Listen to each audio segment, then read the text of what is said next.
Hello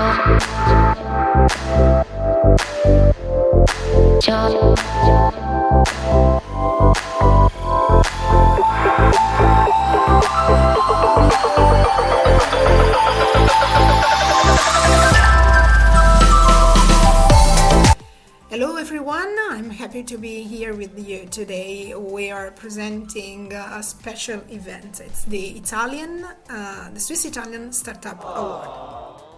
It's a very special moment that will be held in Geneva on November the 12th, and it's a very particular contest. It's open to Italian startup and cluster of Italian startup, but it's also open to corporate and Swiss investor interested in observing the opportunity offers by the open innovation. Let me briefly introduce the guest of this podcast.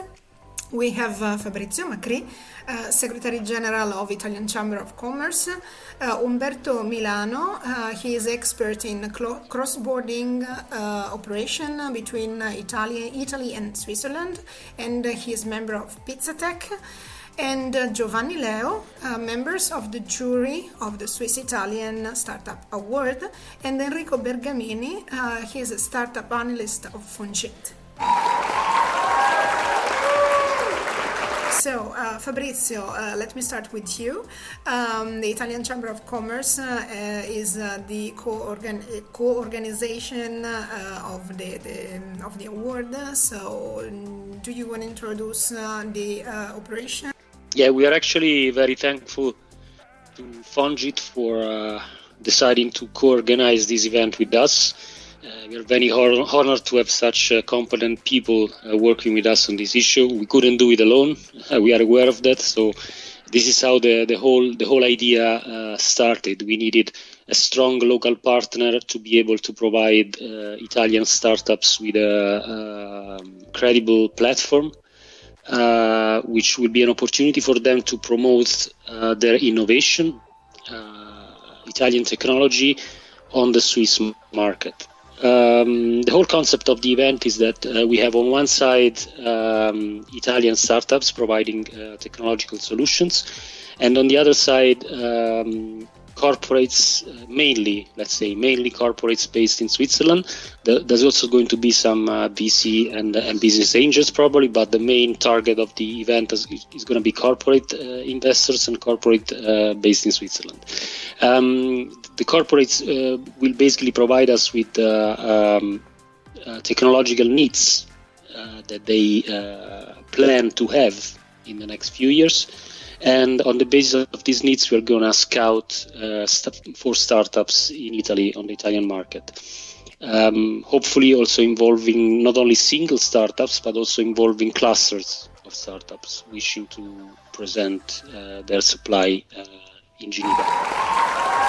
Enrico, let me start with you about Fongit. Fongit is a very important partner for us. Sure, thank you for inviting, first of all. And you're right, Fongit is definitely a key player in the entrepreneurial ecosystem for Geneva or Switzerland at large. Fongit is a private, non-profit foundation benefiting from the support of the state of Geneva. And our mission is to support entrepreneurs with the expertise, resources, and financing that they need to transform innovative ideas or research or technology into sustainable companies. So this is something that the foundation has been doing for over 30 years, de-risking the entrepreneurial journey and supporting entrepreneurs from the region. And that's really part of our mission. Giovanni, you are a member of the jury, and you can tell us something about the eligibility criteria and how you will choose the 10 startups that will be admitted at that final moment.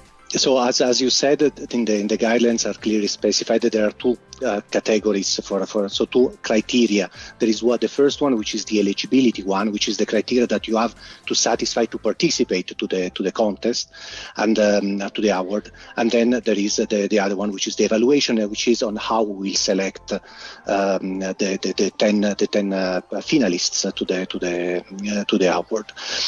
Among the eligibility criteria, it is clearly a contest which is thought for Italian people and companies, and therefore even if the company can be based either in Italy or in Switzerland, the company has been composed by at least one Italian founder. The company has to be recent, so it has to be a recent company, and therefore it has to be founded so within 5 years. It has not to be older than 5 years. It has not, of course, to be a subsidiary of another big already established company. It has to show growth, impact, and innovation potential, and it needs to have a level of technology readiness, which depends on the type of company where you are developing. If you are developing a pharma company or a healthcare company, the TLR has to be at level 4, which means that it has to be validated in labs. On the other hand, if you are developing a company which is a technology company, then it has to be more advanced. So it has to be a technology readiness level of 6, which means that the technology has to be demonstrated in a relevant environment. This is for the eligibility criteria. So if the criteria is eligible, you have to apply, and then we will analyze the company. And the criteria that we will use to analyze the company, there are 10 criteria, and I will try really to summarize them. So one is really concerning the technology. So it has, as we said, has to be an innovative technology, something for which this is an unmet need, ideally, or a nice to have, which can also be very important. The aspects are so the innovation is important. We say that you have to provide business and business model and the strategy, as well as market information to prove that the product or the idea that you have in mind is scalable, can grow up, can have a business. So there is an interest in this sense. And if you can prove that it has already some traction, this is even better, because this is a proof that what you are saying is validated by real data. There is an important aspect which is about sustainability. So there is so UN defined the sustainability development goals, and so if you can prove that you are adhering to some of these, it will be a very good plus. And the final two aspects are about the team. So you have to prove that you have a sound team to develop the idea that you have to do. And here I really invite you really to put together a team with advisors that knows about what you are doing, so that they can avoid making mistakes and can contribute with their experience to the development of your idea, and then provide a sound financial plan, so that you can prove that you know what you are doing and you know how much resources you will need to develop.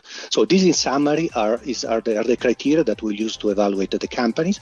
They are quite common in this kind of evaluation, and I wish the person who are participating all the best in succeeding with this adventure. Thank you, Giovanni. So, Umberto, you are an expert of startup, because you are a member of a startup, Pizza Tech, based in Zurich, but it's animated by an Italian name, I can say. So, just let me know which are the opportunity for Italian startups that want to start their activity in Switzerland. Yeah, so maybe just to precise that a little bit further, I'm at the basis a practitioner, a corporate lawyer, Italian at the origin, but based in Zurich, as you rightly said. And I do indeed see a lot of cross-border transactions, especially financing transactions between Switzerland and Italy. And it's really great to see how this award is now institutionalizing a little bit this traffic in terms of transactions that we see across the border. Just to give small statistics in this respect, based on the data that had been gathered from 2018, going forward, Switzerland has been for Italian startups the third source of capital, the third largest source of capital, of foreign capital flowing into Italian startups, which is before larger countries which are also neighboring to Italy as well, like France, for instance. So I think this is really remarkable, and to institutionalize an event like this to showcase the relationship among the two countries, it's really great and something really worth an endorsement. That being said, I'm indeed also one of the promoters of Pizzatech, which is an association of Italian founders in Switzerland. And again, here we have a lot of them. It's typically researchers that continue their educational journey from Italy here in Switzerland with a PhD or postdoc program. And then afterwards, they decide to bring the IP that they developed as part of their academic journey to the market through a startup that they found typically here in Switzerland. So it's really great to see how these people then carry, they bring along with them a huge network and a huge heritage, which is linked to their home country, Italy, that spurs these kind of interactions in terms of financing, in terms of operations, for instance, with suppliers that could be based in Italy, employees that could be based in Italy, but also accessing Italy as a market, which is, very large and developed country in that respect. So again, it's great to see how these interactions between the two countries can be showcased upon the occasion of an award such as the one that is being now organized by the Italian Chamber of Commerce and Fonte. Thank you, Umberto. So I have one more question, and just for Enrico and Fabrizio, the same one question for both. Just because you are the organizer of the award, so why the Swiss corporate or Swiss investor has to participate to the award? Okay, I think that basically the reason was already described by Umberto. So for the first time, we try to institutionalize these cross-border channels of Italian innovation getting financed by Swiss investors. Actually, I was impressed. I was not aware of the data that Umberto just gave us before. I didn't know that Switzerland was the third source of investments for Italian startups. That's quite impressive, considering also the dimension, the demographic dimension of Switzerland compared to other economic giants. And that what Umberto said is just somehow the confirmation that we are going the right path. Let's see if we will be up to the task. From our perspective of an incubator, an innovation platform of Geneva, we see among our several startups that 6 out of 10 startups are created, launched by non-Swiss entrepreneurs. And the percentage among them of Italian founders is pretty high. So for us, Geneva is a very good place for startups. Geneva is a highly international place, and Switzerland in general is definitely representative also of this situation. And tech entrepreneurship in some sort speaks Italian, and we are here to help in this context.